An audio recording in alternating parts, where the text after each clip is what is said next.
কয়েক বছর আগেও অনেকের ধারণা ছিল রাশিয়া ও চীনের সামরিক সহযোগিতা মূলত যৌথ মহড়া, অস্ত্র বাণিজ্য এবং কূটনৈতিক সমন্বয়ের মধ্যে সীমাবদ্ধ। কিন্তু সাম্প্রতিক সময়ে পশ্চিমা নিরাপত্তা বিশ্লেষকদের একটি অংশ বলছে পরিস্থিতি দ্রুত বদলাচ্ছে। তাদের মতে এই সহযোগিতার সবচেয়ে মূল্যবান দিক আর শুধু অস্ত্র বা প্রযুক্তি নয়, বরং বাস্তব যুদ্ধক্ষেত্রে অর্জিত অভিজ্ঞতা। ইউক্রেন যুদ্ধ রাশিয়ার জন্য এক বাস্তব পরীক্ষাগারে পরিণত হয়েছে। প্রতিদিন সেখানে নতুন কৌশল, নতুন প্রযুক্তি এবং নতুন যুদ্ধ পদ্ধতি বাস্তব পরিস্থিতিতে পরীক্ষা করা হচ্ছে। আর যদি সেই অভিজ্ঞতা বিশ্বের দ্বিতীয় বৃহত্তম সামরিক শক্তি চীনের কাছে পৌঁছে যায়, তাহলে ভবিষ্যতের যুদ্ধের চিত্রই বদলে যেতে পারে। এই কারণে যুক্তরাষ্ট্র, ন্যাটো এবং তাদের মিত্ররা বিষয়টিকে অত্যন্ত গুরুত্বের সঙ্গে পর্যবেক্ষণ করছে। ইউক্রেন যুদ্ধ শুরুর পর রাশিয়ার বাহিনী শুধু যুদ্ধই করেনি, বরং বাস্তব পরিস্থিতির সঙ্গে খাপ খাইয়ে নিজেদের কৌশলও বারবার পরিবর্তন করেছে। স্যাটেলাইট নজরদারি, ইলেকট্রনিক ওয়ারফেয়ার, সস্তা কিন্তু কার্যকর এফপিভি ড্রোন, দীর্ঘপাল্লার আর্টিলারি এবং তথ্যভিত্তিক লক্ষ্য নির্ধারণের মতো বিষয়গুলো যুদ্ধের ধরন বদলে দিচ্ছে। পশ্চিমা বিশ্লেষকদের মতে চীনের পিপলস লিবারেশন আর্মি এই পরিবর্তনগুলো অত্যন্ত নিবিড়ভাবে পর্যবেক্ষণ করছে। প্রকাশিত বিভিন্ন প্রতিবেদনে আরও দাবি করা হয়েছে 2024 সালের পর থেকে কিছু চীনা সামরিক সদস্য রাশিয়ার নির্দিষ্ট প্রশিক্ষণ কার্যক্রম পর্যবেক্ষণ বা অংশগ্রহণের সুযোগ পেয়েছে বলে পশ্চিমা গোয়েন্দা মূল্যায়নে উল্লেখ করেছে। এসব প্রতিবেদনে ড্রোন পরিচালনা, নগর যুদ্ধ, ট্রেঞ্চ যুদ্ধ, কমান্ড পোস্টে আক্রমণ এবং মাইন স্থাপনের মতো বিষয়ে প্রশিক্ষণের কথা বলা হয়েছে। যদিও সব তথ্যের সবগুলো স্বাধীনভাবে যাচাই করা সম্ভব নয়, তবুও পশ্চিমা নীতি নির্ধারকদের আলোচনায় বিষয়টি গুরুত্বপূর্ণ স্থান দখল করে আছে। বিশ্লেষকদের মতে চীনের আগ্রহের মূল কারণ কোনো নির্দিষ্ট অস্ত্র নয়, বরং যুদ্ধক্ষেত্রে সেই অস্ত্র ও প্রযুক্তির বাস্তব ব্যবহার। কারণ আধুনিক যুদ্ধে শুধু উন্নত প্রযুক্তি থাকলেই হয় না, সেটিকে কিভাবে কার্যকরভাবে ব্যবহার করা হচ্ছে সেটাই সবচেয়ে গুরুত্বপূর্ণ। ইউক্রেন যুদ্ধকে আজ অনেক সামরিক বিশ্লেষক শুধু একটি আঞ্চলিক সংঘাত হিসেবে দেখেন না, বরং এটিকে আধুনিক যুদ্ধের একটি বাস্তব পরীক্ষাগার হিসেবে বিবেচনা করেন। কারণ এই যুদ্ধে প্রতিদিন নতুন প্রযুক্তি, নতুন কৌশল এবং নতুন প্রতিরক্ষা ব্যবস্থা বাস্তব পরিস্থিতিতে পরীক্ষা হয়েছে। যুদ্ধক্ষেত্রে সফল ও ব্যর্থ প্রতিটি অপারেশন থেকে বড় বড় সামরিক শক্তি গুরুত্বপূর্ণ শিক্ষা নেওয়ার চেষ্টা করছে। আর সে কারণে রাশিয়ার যুদ্ধের অভিজ্ঞতা নিয়ে চীনের আগ্রহও আন্তর্জাতিক অঙ্গনে আলোচনার কেন্দ্রে উঠে এসেছে। এই যুদ্ধের সবচেয়ে বড় পরিবর্তনগুলোর একটি এসেছে ড্রোন যুদ্ধের মাধ্যমে।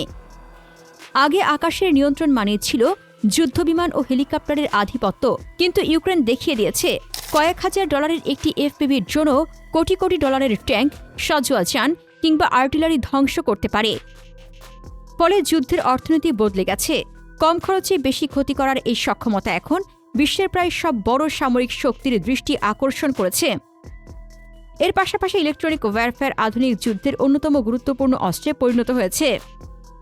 শুধু শক্তিশালী অস্ত্র থাকলেই জয় নিশ্চিত হয় না। যোগাযোগ ব্যবস্থা সচল রাখা, শত্রুর জিপিএস ও রেডিও সিগন্যাল ব্যবহার করা, ড্রোনের নিয়ন্ত্রণ নষ্ট করা এবং নিজের নেটওয়ার্ককে সুরক্ষিত রাখাও সমান গুরুত্বপূর্ণ। অনেক সামরিক বিশেষজ্ঞদের মতে ভবিষ্যতের যুদ্ধে যে পক্ষ তথ্য ও যোগাযোগের উপর নিয়ন্ত্রণ বজায় রাখতে পারবে, সেই পক্ষই কৌশলগতভাবে এগিয়ে থাকবে। পশ্চিমা বিশ্লেষণে আরও উল্লেখ করা হয়েছে যুদ্ধ চলাকালে রাশিয়ার বাহিনী নিজেদের কৌশলে একাধিক পরিবর্তন এনেছে। ওপেন সোর্স পর্যবেক্ষণ ও বিভিন্ন প্রতিবেদনে এফপিভি ড্রোনের ব্যাপক ব্যবহার, কিছু ক্ষেত্রে ফাইবার অপটিক নিয়ন্ত্রণ প্রযুক্তি, লক্ষ্য শনাক্তকরণে উন্নত সফটওয়্যার এবং জ্যামিং প্রতিরোধী অপারেশনের মতো অভিযোজনের কথা উঠে এসেছে। যদিও এসব কৌশলের কার্যকারিতা নিয়ে বিভিন্ন মূল্যায়ন রয়েছে, তবুও একটি বিষয় স্পষ্ট, বাস্তব যুদ্ধের অভিজ্ঞতা এখনই সামরিক পরিকল্পনার অন্যতম মূল্যবান সম্পদ। একই সময় চীনের সামরিক গবেষণা ও প্রকাশনায়ও ড্রোন যুদ্ধ, কাউন্টার ড্রোন প্রযুক্তি এবং ইলেকট্রনিক ওয়ারফেয়ারের গুরুত্ব ক্রমেই বাড়ছে বলে বিভিন্ন বিশ্লেষণে উল্লেখ করা হয়েছে।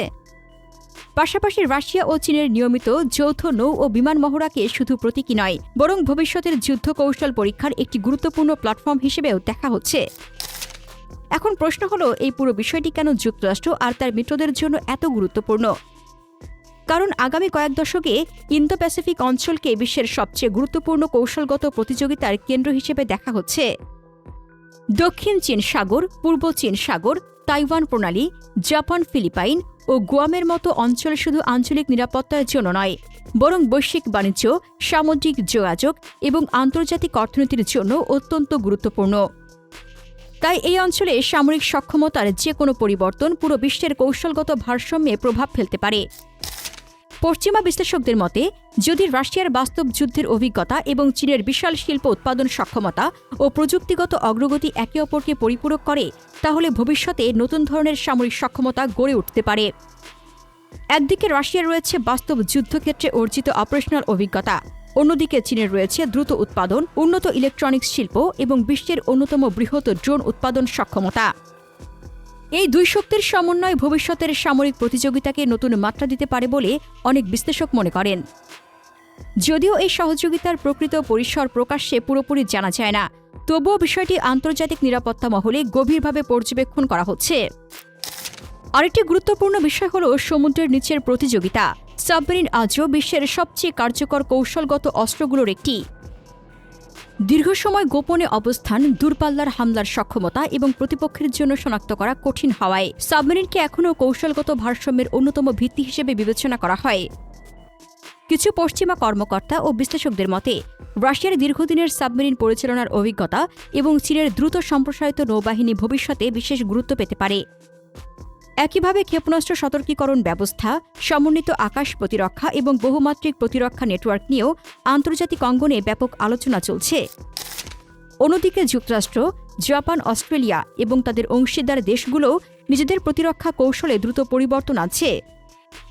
ড্রোন প্রতিরক্ষা ব্যবস্থা, ইলেকট্রনিক ওয়্যারফেয়ার, কৃত্রিম বুদ্ধিমত্তা ভিত্তিক লক্ষ্য শনাক্তকরণ, দীর্ঘপাল্লার নির্ভুল অস্ত্র এবং সমন্বিত সেন্সর নেটওয়ার্কে ব্যাপক বিনিয়োগ করা হচ্ছে। অর্থাৎ শুধু রাশিয়া বা চীন নয়, বিশ্বের প্রায় সব সামরিক শক্তি ইউক্রেন যুদ্ধ থেকে নিজেদের মতো করে শিক্ষা নেওয়ার চেষ্টা করছে। অনেক বিশ্লেষকের মতে, বর্তমান প্রতিযোগিতা শুধু অস্ত্রের নয়, দ্রুত অভিযোজন এবং বাস্তব অভিজ্ঞতাকে কাজে লাগানোর প্রতিযোগিতা। সবকিছু মিলিয়ে একটি বিষয় স্পষ্ট, ইউক্রেন যুদ্ধ শুধু ইউরোপের নিরাপত্তাকে নয়, বরং বিশ্বের সামরিক চিন্তাধারাকেও গভীরভাবে প্রভাবিত করেছে। ড্রোন, ইলেকট্রনিক ওয়্যারফেয়ার, তথ্যভিত্তিক যুদ্ধ, লজিস্টিক নিরাপত্তা এবং দ্রুত কৌশলগত অভিযোজন এখন আধুনিক যুদ্ধের মূল ভিত্তিতে পরিণত হয়েছে। আজ বিশ্বের বড় বড় সামরিক শক্তি শুধু নতুন অস্ত্র তৈরির প্রতিযোগিতায় নয়, বরং বাস্তব যুদ্ধের অভিজ্ঞতা থেকে সবচেয়ে দ্রুত শিক্ষা নিয়ে নিজেদের সক্ষমতা বাড়ানোর প্রতিযোগিতায় নেমেছে। এই প্রেক্ষাপটে রাশিয়া ও চীনের সামরিক সহযোগিতা নিয়ে পশ্চিমা দেশগুলোর উদ্বেগও নতুন মাত্রা পেয়েছে। অনেক বিশ্লেষকের মতে, যদি রাশিয়ার বাস্তব যুদ্ধক্ষেত্রের অভিজ্ঞতা এবং চীনের প্রযুক্তিগত উন্নয়ন ও শিল্প উৎপাদন সক্ষমতা আরও ঘনিষ্ঠভাবে একত্রিত হয়, তাহলে ভবিষ্যতের সামরিক প্রতিযোগিতায় নতুন বাস্তবতা তৈরি হতে পারে। প্রিয় দর্শক, রাশিয়া ও চীনের এই সামরিক সহযোগিতা কি সত্যি বৈশ্বিক শক্তির ভারসাম্য বদলে দিতে পারে, নাকি পশ্চিমা দেশগুলোর উদ্বেগ বাস্তবতার চেয়ে বেশি? আপনার মতামত কমেন্টে জানান। মধ্যপ্রাচ্য নিয়ে জানতে আমাদের চ্যানেলটির ভিডিও অ্যাপ থেকে ঘুরে আসুন। এই ভিডিওটি ভালো লাগলে লাইক বাটনে ক্লিক করুন। ভিডিওটি আপনার বন্ধুদের সাথে শেয়ার করে তাদেরকেও ভিডিওটি দেখার সুযোগ করে দিন। ধন্যবাদ।